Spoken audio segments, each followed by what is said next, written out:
Hello, welcome back to my channel, Law Simplified by me.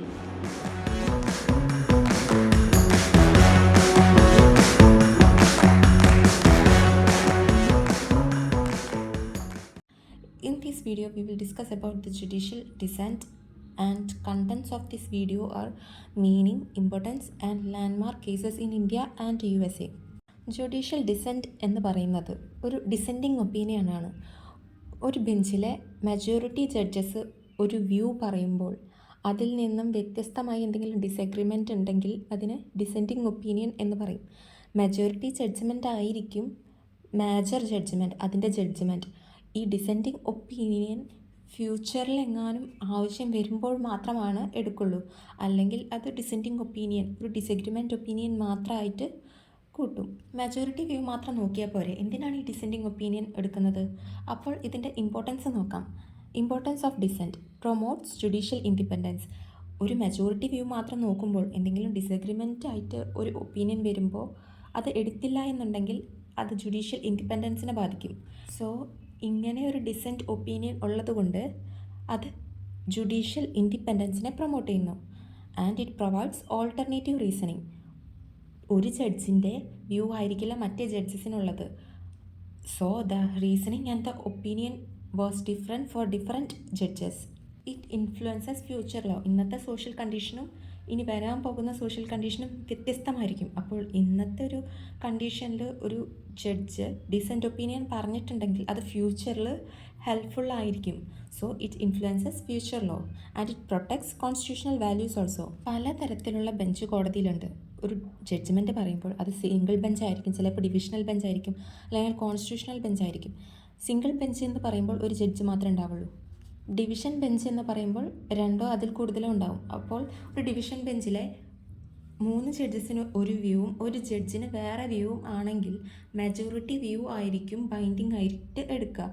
And the one view consider as dissents and it is not binding but may become future law. Majority view ആണ് ഈ precedent ആയിട്ട് consider ചെയ്യുക, that is binding on the future. Dissents are not binding but may become future law. Dissent ഇപ്പോഴത് binding അല്ലെങ്കിലും ഫ്യൂച്ചറിൽ അത് ആവശ്യം വരികയാണെങ്കിൽ അത് ബൈൻഡിങ് ആയിട്ട് മാറും. ഇനി judicial decent and Indian constitutional jurisprudence എന്ന ടോപ്പിക്ക് നോക്കുകയാണെങ്കിൽ, ഫസ്റ്റ് AK ഗോപാലൻ കേസിലെ ജസ്റ്റിസ് ഫസൽ അലിയുടെ ഡിസെൻറ്റിനെ കുറിച്ചാണ് പറയുന്നത്. ഒരു വ്യക്തിയെ അറസ്റ്റ് ചെയ്യുമ്പോൾ അദ്ദേഹത്തിന് പ്രോപ്പറായിട്ടുള്ളൊരു നോട്ടീസ് കൊടുക്കണം, അതേപോലെ ആളെ കേൾക്കാനുള്ളൊരു ഓപ്പർച്യൂണിറ്റി കൊടുക്കണം. And impartial tribunal and the orderly course of procedure must be carried out. പക്ഷേ AK ഗോപാലൻ കേസിൽ പറഞ്ഞു, ആർട്ടിക്കിൾ 21 അത് പറയുന്നൊന്നുമില്ല. A person can be deprived of their life and personal liberty only in accordance with the procedure established by law. Interpreting the phrase procedure established by law and differing from the majority view, Justice Fasal Ali in AK Gopalan versus State of Madras declared that the word procedure under Article 21 of Indian Constitution connotes a just, fair and reasonable procedure. Article 21 പറയുന്നുണ്ട്, it must be in just, fair and reasonable procedure. Fasal അലിയുടെ opinion Maneka Gandhi versus Union of ഇന്ത്യയിലാണ് ഹെൽപ്ഫുള്ളായിട്ട് വന്നത്. For the apex court expanded on the interpretation of Article 21 and overruled AK Gopalan versus State of Madras. ഈ കേസിൽ AK Gopalan versus state of Madras എന്ന case ഓവർറോൾ ചെയ്തു and article 21 കുറച്ചും കൂടെ expand ചെയ്തു by relying entirely upon the dissenting opinion delivered by Fazal Ali in the same judgment. The Parliament of India has also legislatively recognized this dissenting opinion by enacting various laws that follow it. അടുത്തത് justice HR ഖന്നയുടെ ADM Jabalpur versus Shivkant Shukla എന്ന കേസിലെ ഡിസെൻ്റാണ് പറയുന്നത്. It is popularly known as the habeas corpus case. During the emergency time article 21 can be suspended. ഇതായിരുന്നു ADM Jabalpur കേസിൽ വന്നത്. പക്ഷേ ഇതിന് decent ചെയ്തുകൊണ്ട് HR ഖന്ന പറഞ്ഞു, Article 21 of the Indian Constitution, being the most fundamental right, cannot be suspended even in the times of emergency. The majority was of the view that citizens cannot approach the Constitutional Court during a time of emergency. Emergency time citizen അവരുടെ constitutional rights enforce ചെയ്യാൻ വേണ്ടി കോടതിനെ approach ചെയ്യാൻ പറ്റില്ല. Even their right to life or personal liberty has been violated. അവരുടെ ലൈഫോ personal ലിബർട്ടിയോ violate ആയെന്നും പറഞ്ഞു പോലും അവരുടെ ലൈഫിനെ വയലേറ്റ് ചെയ്യുന്ന എന്ത് തരത്തിലുള്ള ആക്ടിവിറ്റി ആണെങ്കിൽ പോലും കോടതിനെ അപ്രോച്ച് ചെയ്യാൻ പറ്റില്ല എന്നാണ് ഈ കേസിൽ പറഞ്ഞത്. Justice Khanna thus protected life and liberty by opinion that the Constitution and the laws of India do not permit life and the liberty to be at the mercy of the absolute power of the executive. What is at stake is the rule of law. The question is whether the law speaking through the authority of the court shall be absolutely silenced and rendered mute. Detention without trial is an anathema to all those who love personal liberty. HR ഖന്നയുടെ opinion പിന്നെ KS Puttaswamy versus Union of India എന്ന കേസിലൂടെ enforce ചെയ്യാൻ പറ്റിയിട്ടുണ്ട്. അത് helpful ആയിട്ടുണ്ട്. The minority opinion was constitutionally recognising to a great extent when the Parliament of India enacted the 44th constitutional amendment in 1978. His dissent and its contribution to human rights law has consistently been appreciated around the world by entire legal fraternity, including lawyers, jurists and legal scholars. HR ഖന്നയുടെ opinion ADM ജബൽപൂരിൽ എടുത്തില്ലെങ്കിലും KS Puttaswamy കേസിൽ ഹെൽപ്ഫുള്ളായിട്ട് വന്നു. ഇതുപോലെ മറ്റൊരു കേസാണ് Romila Thapar versus Union of India. This case famously known as Bhima Koregaon case. 2018 ഒരു വയലൻ്റ് ഇൻസിഡൻറ്റ് ഉണ്ടായിരുന്നു. ആ ഇൻസിഡൻറ്റിൽ കുറച്ച് ആക്ടിവിസ്റ്റിനെ അറസ്റ്റ് ചെയ്യാൻ വേണ്ടി തീരുമാനമെടുത്തപ്പോൾ ഒരു സ്പെഷ്യൽ ഇൻവെസ്റ്റിഗേഷൻ ടീമിനെ വേണമെന്നും പറഞ്ഞ് ഒരു കേസ് പോയി. അപ്പോൾ മെജോറിറ്റി വ്യൂ പറഞ്ഞു അങ്ങനെ ഒരു SIT സ്പെഷ്യൽ ഇൻവെസ്റ്റിഗേഷൻ ടീമിനെ അപ്പോയിൻറ്റ് ചെയ്യാൻ പറ്റില്ല എന്ന് പറഞ്ഞു. ഇതായിരുന്നു മെജോറിറ്റി ഒപ്പീനിയൻ. പക്ഷേ ജസ്റ്റിസ് DY ചന്ദ്രചൂഡിന് ഒരു ഡിസെൻഡിങ് ഒപ്പീനിയൻ ഉണ്ടായിരുന്നു. However, Justice Chandrachud dissented from the majority view and supported the appointment of an SIT in order for them to conduct an independent and impartial investigation. ഇൻഡിപെൻഡൻറ്റും impartial ആയിട്ടൊരു investigation നടക്കണമെങ്കിൽ ഒരു special investigation team തന്നെ വേണമെന്ന് പറഞ്ഞു. He observed that voices in opposition cannot be muzzled by persecuting those who take up unpopular cases. He further declared that fair investigation is seminal facet of right to life and liberty under Article 21 of Indian Constitution and the court must stand by the principles which it has formulated. ഇതുപോലെ മറ്റൊരു കേസാണ് Indian young lawyers association versus state of Kerala 2019, അതായത് Sabarimala case. ഈ കേസിലെ majority view എന്ന് പറയുന്നത് ഒരു gender ഡിസ്ക്രിമിനേഷൻ്റെ ഭാഗമായിട്ട് സ്ത്രീകളെ അവരുടെ ജെൻഡർ കാരണമാണ് ആ അമ്പലത്തിൽ നിന്നും പിന്തിരിപ്പിക്കുന്നത് എങ്കിൽ അത് കോൺസ്റ്റിറ്റ്യൂഷന് എഗെയിൻസ്റ്റ് ആണ് എന്നാണ് ഈ കേസ് പറഞ്ഞത്. പക്ഷേ ഇന്ദു മൽഹോത്ര പറഞ്ഞു ഇതൊരു റിലീജിയൻ്റെ പ്രാക്ടീസാണ്. Opining that the religious practice of restricting the entry of woman of menstruating age represents a belief in a deity. ഒരു വിശ്വാസത്തിൻ്റെ ഭാഗത്തോടെയാണ് ഒരു മെൻസ്ട്രേറ്റിംഗ് ഏജിലുള്ള സ്ത്രീകളെ മാറ്റി നിർത്തുന്നത്, അല്ലാതെ ജെൻഡർ ബേസിലല്ല എന്നാണ് ഇന്ദു മൽഹോത്ര പറഞ്ഞത്. This thus amounts to an essential religious practice to be protected under article 25. ഇതിൽ ആർട്ടിക്കിൾ 25ഉം ജെൻഡർ ഡിസ്ക്രിമിനേഷനും തമ്മിലുള്ള കോൺഫ്ലിക്റ്റിൻ്റെ ഇതിലാണ് ഇന്ദു മൽഹോത്ര അങ്ങനെ പറഞ്ഞത്. ഇതേപോലെ റിലീജിയസ് പ്രാക്ടീസും ഈ ജെൻഡർ ഡിസ്ക്രിമിനേഷനും വരുന്ന രീതിയിലുള്ള വേറെ കേസാണ് ഷൈറ-ബാനു വേഴ്സസ് യൂണിയൻ ഓഫ് ഇന്ത്യ. അതിൽ ജസ്റ്റിസ് JS കെഹാറും ജസ്റ്റിസ് A നസീറും ആണ് ഡിസെൻഡിങ് ഒപ്പീനിയൻ പറഞ്ഞത്. അവരുടെ ഡിസെൻഡിങ് ഒപ്പീനിയൻ എന്താണെന്നാൽ declaring that privacy loss must be maintained as this practice is accepted by the followers of the religion and any kind of interference in the matters of religious affairs is clearly beyond judicial scrutiny. തലാഖി ബിദത്ത് is a matter of personal law of Sunni Muslims belonging to Hanafi school. തലാഖി ബിദത്ത് എന്ന് പറയുന്ന triple തലാഖ് ഒരു personal ലോൻ്റെ ഭാഗമാണ്. Sunni Muslims അവർ ആ ഒരു ആചാരം വിശ്വസിക്കുന്നു എന്നാണ് പറയുന്നത്. അതേപോലെ ഇത് ആർട്ടിക്കിൾ 25 ഫ്രീഡം ഓഫ് റിലീജിയസ് ബിലീഫിനെ ബാധിക്കുന്നു എന്നാണ് പറയുന്നത്. അതുപോലെ മറ്റൊരു കേസുണ്ട് Kharak Singh versus state of Uttar Pradesh. അതിൽ ഇമ്പോർട്ടൻസ് ഓഫ് പ്രൈവസി നെഗ്ലക്റ്റ് ചെയ്ത് കളഞ്ഞു. ഒരു ഇൻഡിവിജ്വലിൻ്റെ ലൈഫിലെ പ്രൈവസി അവിടെ മെജോറിറ്റി ജഡ്ജ്മെൻറ്റിലൂടെ നെഗ്ലക്റ്റ് ചെയ്ത് കഴിഞ്ഞു.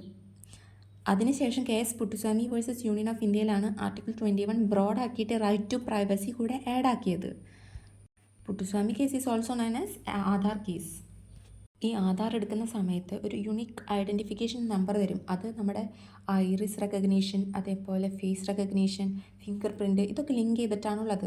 ഇതൊരു സെൻട്രലൈസ്ഡ് ഡാറ്റയായിട്ടാണ് സൂക്ഷിക്കുന്നത്. ഇതിൽ നിന്ന് എപ്പോൾ വേണമെങ്കിലും ഒരു വ്യക്തിയുടെ പ്രൈവസി ചോർന്നു പോകാം എന്ന് ജസ്റ്റിസ് DY ചന്ദ്രചൂഡ് അഭിപ്രായപ്പെട്ടു.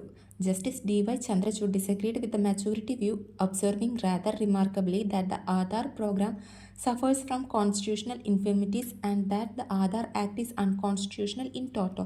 അത് കാരണം ആധാർ ആക്ട് അൺകോൺസ്റ്റിറ്റ്യൂഷണൽ ആണ് എന്നാണ് പറയുന്നത്. It encroaches individuals privacy, dignity and autonomy. He further observed that the procedure of passing the Aadhaar Act as a money bill was unlawful. ഈ ആധാർ ആക്ട് ഒരു മണി ബില്ല് ആയിട്ടാണ് പാസ് ചെയ്ത് വന്നത്. അതായത് ഒരു ഹൗസിൽ മാത്രം അപ്രൂവൽ കിട്ടിയിട്ടുണ്ടെങ്കിൽ ആ ആക്ട് പാസ്സായി എന്നാണ് അർത്ഥം. Soli Sorabjee, former attorney general of India, supported Justice Chandrachud on his dissent, rightly asserting that the dissenting judges' concern about intrusion of right to privacy are legitimate. Chandrachud's dissent seems to be increasingly relevant today when data protection laws are struggling to deal with privacy matters around the world. ചന്ദ്രചൂഡിൻ്റെ opinion ഇന്ത്യയിൽ അധികം വാലിഡായി വന്നില്ലെങ്കിലും പക്ഷേ Jamaican supreme കോർട്ടിന് ഒരു national biometric identification struck down ചെയ്തു in the country of Jamaica. Demonstrating the far-reaching implication of this dissenting opinion, the National Identification and Registration Act mandated the collection of biometric information from all Jamaican residents and its storage in a centralized database, putting their privacy at stake. Jamaican Justice C.J. Sykes cited Justice Chandrachud's observation that a fair data protection regime requires establishment of an independent authority to deal with the contraventions of the data protection framework as well as to proactively supervise its compliance. Next, we will discuss about the judicial dissent in USA. No scope for dissenting opinion during Justice John Marshall's tenure as Chief Justice of the USA. 34 വർഷത്തോളം John marshal ആയിരുന്നു USA chief justice. ആ സമയത്തൊന്നും descending opinion ഉണ്ടായിരുന്നില്ല. കാരണം ജഡ്ജസിന് എല്ലാവർക്കും ഒരേ view ഉണ്ടായിരുന്നുള്ളൂ. പക്ഷേ ഓരോരുത്തരുടെ ഇൻഡിപെൻഡൻസിനെ ബാധിച്ചിരുന്നു. കാരണം ഒരാൾക്ക് ഡിസഗ്രിമെൻ്റ് ഉണ്ടെങ്കിൽ പോലും അതും പറയാൻ പറ്റുന്നില്ല. In Justice Benjamin Curtis dissent in Dred Scott versus Sandford and the right of black people in the USA.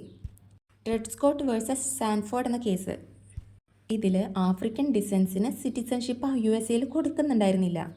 In this case Justice Benjamin Curtis disagreed with the majority view and recognized the right of black people in the USA. അതിനുശേഷം 14th amendment US കോൺസ്റ്റിറ്റ്യൂഷനിലെ 14th അമെൻമെൻറ്റിലൂടെ African ഡിസെൻസിനും citizenship കൊടുക്കാം എന്നുള്ളൊരു തീരുമാനത്തിലെത്തുന്നു. Which provided for the equal protection clause, recognised Justice Curtis dissenting judgement by offering US citizenship to all persons irrespective of race and place of birth. His outspoken views on citizenship law remains insightful for the global community even today. Next ഒരു കേസാണ് Plessis versus Ferguson. ഈ കേസിൽ justice John marshal ഹാർലൻസിൻ്റെ ഡിസെൻറ്റിനെ കുറിച്ചാണ് പറയുന്നത്.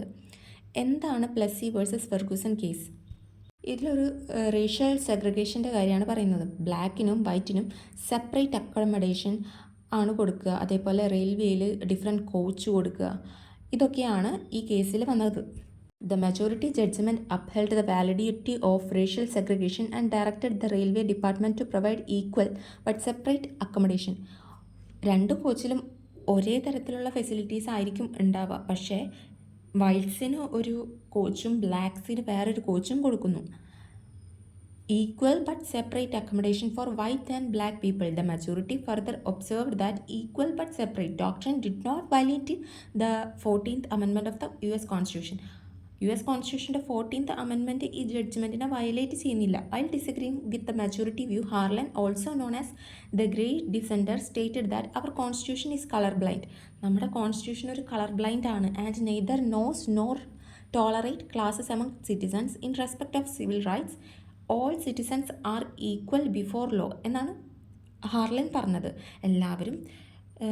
എല്ലാ സിറ്റിസൺസും നിയമത്തിന് മുന്നിൽ തുല്യരാണ്. എല്ലാവർക്കും ഒരേ സിവിൽ റൈറ്റ്സ് ആണ് വേണ്ടത്. ആ സിവിൽ റൈറ്റ്സ് റെസ്പെക്റ്റ് ചെയ്യണം എന്നാണ് ജസ്റ്റിസ് ഹാർലൻ പറഞ്ഞത്. Harlan eventually declared racial segregation laws as constitutionally invalid, realizing the importance of his dissent. Harlan further wrote the judgment this day rendered will in time prove to be quite as pernicious as the decision made by this tribunal in the Dred Scott case. Dred Scott case ഒരു ഹിസ്റ്ററിയിൽ വലിയൊരു ഇൻഫ്ലിക്റ്റാണ്, നിയമത്തിൻ്റെ ഹിസ്റ്ററിയിൽ വലിയൊരു ഇൻഫ്ലിക്റ്റായിട്ടാണ് എല്ലാവരും കാണുന്നത്. അതേപോലെ Plessis versus Ferguson case മാറും എന്നാണ് ഹാർലൻ പറഞ്ഞത്. Acknowledging the importance of Justice Harlan's dissenting opinion, the US court finally declared racial segregation laws as constitutionally invalid. Racial segregation laws പിന്നെ കോൺസ്റ്റിറ്റ്യൂഷണലി ഇൻവാലിഡ് ആക്കി മാറ്റി and violative of the equal protection clause of the 14th Amendment of US Constitution through the majority judgement in Brown versus Board of Education. Brown versus Board of എഡ്യൂക്കേഷനിലൂടെ ഇതൊക്കെ മാറി. Next കേസാണ് Minersville school district versus Gobitis. ഇതിലെ descending opinion പറഞ്ഞത് justice Harland stone ആണ്. And freedom of religion in the USA അതിനെ base ചെയ്തിട്ടാണ് ഇത് പറയുന്നത്. ഇതിൽ ജെഹോവ എന്ന് പറയുന്ന ഒരു കമ്മ്യൂണിറ്റി ഫ്ലാഗ്സിന് സല്യൂട്ട് ചെയ്യാറില്ല. കാരണം അത് അവരുടെ റിലീജിയസ് ഫെയ്ത്താണ്. പക്ഷേ US സുപ്രീം കോർട്ട് പറഞ്ഞു സ്കൂൾ സ്റ്റുഡൻസ് എല്ലാവരും ഫ്ലാഗ്സിന് സല്യൂട്ട് ചെയ്യണം, ഇത് പാട്രിയോട്ടിസത്തിന് ഇംപ്രൂവ് ചെയ്യിക്കും, അത് ഡെവലപ്പ് ചെയ്യിക്കും എന്നാണ് പറഞ്ഞത്. The case of Minersville School District versus Gobitis surrounded the right to freedom of religion protected under the US Constitution. US Supreme Court ruled that public schools are constitutionally empowered to compel to salute the national flag of the USA and recite the Pledge of Allegiance, despite the fact that the practice of saluting the flag contradicts the religious faith of Jehovah Witnesses.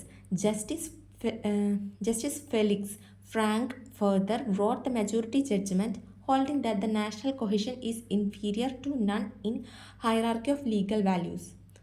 He further observed that the recitation of pledge has advanced the cause of nationalism among US citizens. Justice Harlan പറഞ്ഞു ആരെയും compel ചെയ്യാൻ പാടില്ല, ഓരോ വ്യക്തിക്കും അവരുടേതായ ഒരു personal belief ഉണ്ടായിരിക്കുന്നതാണ്. Later this will helpful in the case West Virginia State Board of Education versus Barnett, where the majority declared that the free speech clause provided under the First Amendment of the US Constitution protects students from being forced to take a pledge of allegiance or salute the flag in public schools across the country. Justice Robert Jackson handed down the majority judgment and defended civil liberties by noting that if there is any fixed star in our constitutional constellation, it is that no official high or petty can prescribe what shall be orthodox in politics, nationalism, religion, or other matters of opinions, or force citizens to confess by word or act their faith therein. Interestingly, this judgment was delivered on June 14, which is observed as Flag Day in the USA. Thus, Justice Harlan Stone's dissenting opinion was finally accepted by majority judgment. ഇതിൻ്റെ conclusion എന്താണെന്ന് വെച്ചാൽ ഇന്നത്തെ descending opinion ആയിരിക്കും ഫ്യൂച്ചറിൽ അത് law ആയിട്ട് മാറാം. Today's dissent may become tomorrow's law. Judicial dissent enriches constitutional democracy. ഈ ജുഡീഷ്യൽ ഡിസെൻസ് കോൺസ്റ്റിറ്റ്യൂഷണൽ ഡെമോക്രസീനെ ഇംപ്രൂവ് ചെയ്യും. So that's all. Judicial dissent. This is a short video about judicial dissent.